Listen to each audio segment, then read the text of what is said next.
अस्सलाम वालेकुम नाजरीन। असद उमर साहब जो कि तहरीक इंसाफ को छोड़ चुके हैं, काशिफ अब्बासी साहब के प्रोग्राम में शरीक हुए और उनसे सवाल पूछा गया कि इमरान खान साहब के पास क्या वाकयातन आखिरी कार्ड हो सकता है और वो आखिरी कार्ड होगा कौन सा।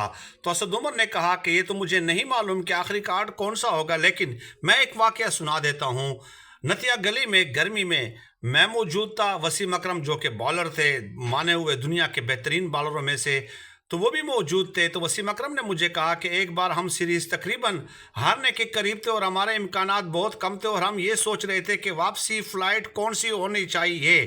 ठीक है, तो उसके बाद इमरान खान साहब ने नाक किया और आए और कहा कि वसीम, हमें फाइनल में कौन सा कम्बिनेशन करना चाहिए।